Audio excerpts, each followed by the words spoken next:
Batuk kronis adalah batuk yang berlangsung selama 8 minggu atau lebih pada orang dewasa atau 4 minggu pada anak-anak. Batuk kronis lebih dari sekedar gangguan. Batuk kronis dapat mengganggu tidur Anda dan membuat Anda merasa lelah. Kasus batuk kronis yang parah dapat menyebabkan muntah, pusing, dan bahkan patah tulang rusuk. Meskipun terkadang sulit untuk menentukan masalah yang memicu batuk kronis, penyebab paling umum adalah penggunaan tembakau, postnasal drip, asma, dan reflux asam lambung. Untungnya, batuk kronis biasanya hilang setelah masalah yang mendasarinya diobati.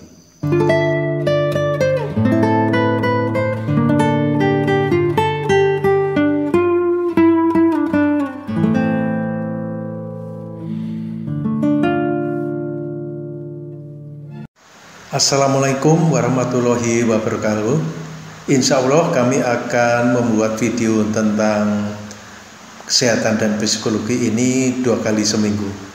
Untuk itu, bagi yang belum subscribe, silakan subscribe, klik like, share, dan komen.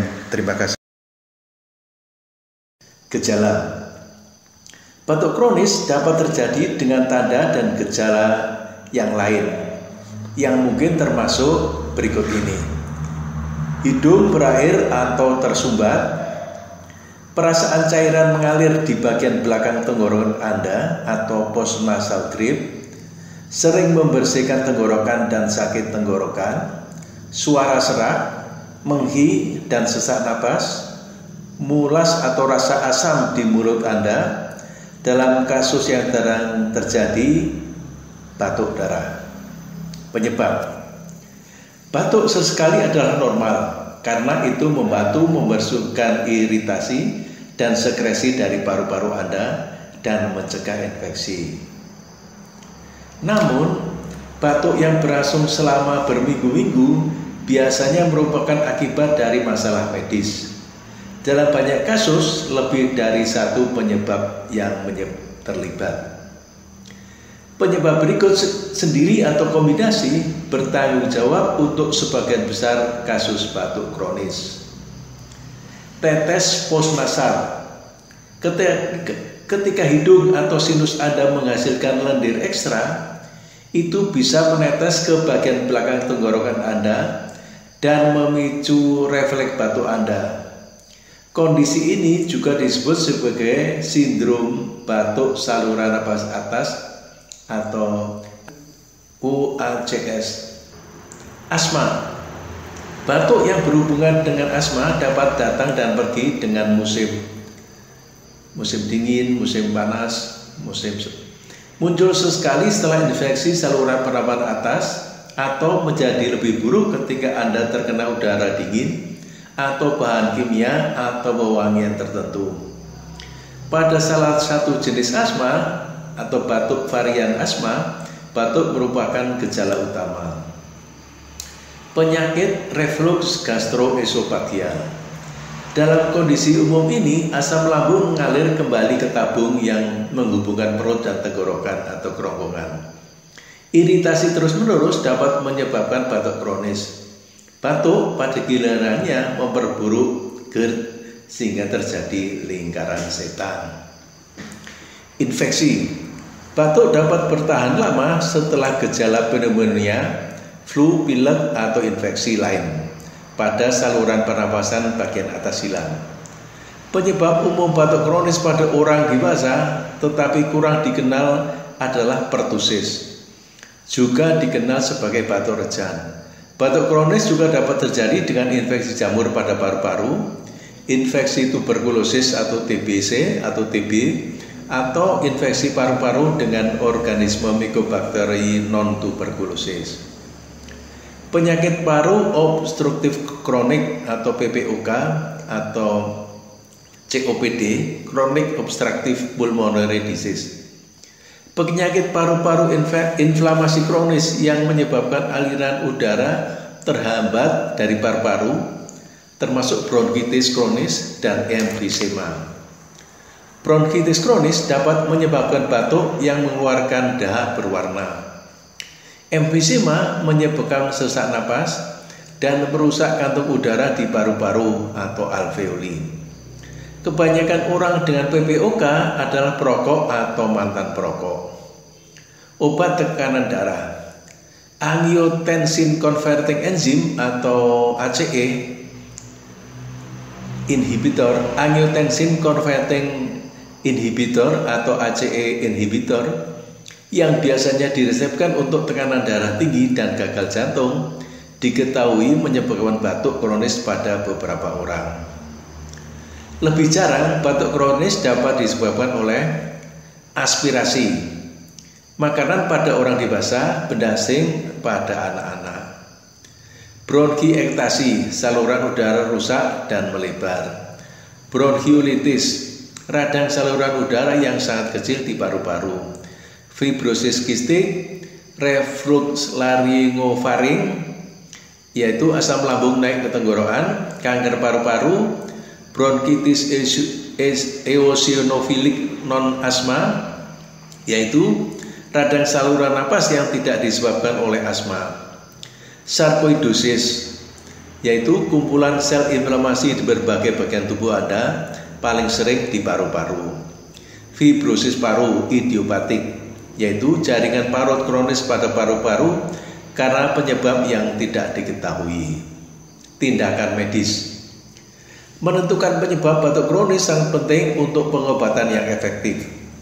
Dalam banyak kasus, lebih dari satu kondisi yang mendasari dapat menyebabkan batuk kronis Anda. Jika saat ini Anda merokok, dokter Anda akan mendiskusikan dengan Anda kesiapan Anda untuk berhenti dan memberikan bantuan untuk mencapai tujuan ini. Jika Anda sedang menggunakan obat ACE inhibitor, dokter mungkin akan mengalihkan Anda ke obat lain yang tidak memiliki efek samping batuk. Obat-obatan yang digunakan untuk mengobati batuk kronis mungkin termasuk antihistamin, kortikosteroid, dan dekongestan. Obat ini merupakan pengobatan standar untuk alergi dan postnasal drip. Obat asma yang dihirup. Perawatan yang paling efektif untuk batuk terkait asma adalah kortikosteroid dan bronkodilator yang mengurangi peradangan dan membuka saluran udara Anda. Antibiotik. Jika infeksi bakteri, jamur atau mycobacterium menyebabkan batuk kronis Anda, dokter Anda mungkin akan meresepkan obat untuk mengatasi infeksi tersebut. Penghambat asam. Ketika perubahan gaya hidup tidak mengatasi refluks asam, Anda mungkin diobati dengan obat-obatan yang menghalangi produksi asam. Maksudnya asam lambung. Beberapa orang memerlukan pembedahan untuk mengatasi masalah ini. Penekan batuk. Selama waktu dokter Anda menentukan alasan batuk Anda dan memulai pengobatan, dokter Anda mungkin juga meresepkan penekan batuk untuk mencoba mempercepat pengurangan gejala Anda. Obat batuk dan pilek yang dijual bebas dimasukkan untuk mengobati gejala batuk dan pilek, bukan penyakit yang mendasarinya. Penelitian menunjukkan bahwa obat-obatan ini belum terbukti bekerja lebih baik daripada obat tidak aktif atau placebo. Lebih penting lagi, obat-obatan ini berpotensi menimbulkan efek samping yang serius, termasuk overdosis fatal pada anak-anak di bawah 2 tahun. Jangan menggunakan obat bebas kecuali obat penurun panas dan pereda nyeri untuk mengobati batuk dan pilek pada anak di bawah 6 tahun. Juga pertimbangkan untuk menghindari penggunaan obat-obatan ini untuk anak-anak di bawah 12 tahun. Gaya hidup dan pengobatan mandiri di rumah. Ikuti rencana yang diberikan dokter Anda untuk mengobati penyebab batuk Anda. Sementara itu, Anda juga dapat mencoba tips ini untuk meredakan batuk Anda. Minum cairan. Cairan membantu mengencerkan lendir di tenggorokan. Cairan hangat seperti kaldu, teh, atau jus dapat menenangkan tenggorokan Anda. Menghisap obat batuk atau permen keras. Obat batuk atau permen keras tersebut dapat meredakan batuk kering dan menenangkan tenggorokan yang teriritasi. Pertimbangkan untuk mengkonsumsi madu. Satu sendok teh madu dapat membantu meredakan batuk. Jangan berikan madu pada anak di bawah 1 tahun karena madu dapat mengandung bakteri berbahaya bagi bayi. Melembabkan udara. Gunakan pelembab kabut dingin atau mandi dengan uap air. Hindari asap tembakau. Merokok atau menghirup asap rokok mengiritasi paru-paru Anda dan dapat memburuk batuk yang disebabkan oleh faktor lain. Jika Anda merokok, bicarakan dengan dokter Anda tentang program dan produk yang dapat membantu Anda berhenti merokok. Demikian pembahasan kita tentang batuk kronis. Semoga bermanfaat. Terima kasih sudah menonton. Sampai jumpa pada video berikutnya.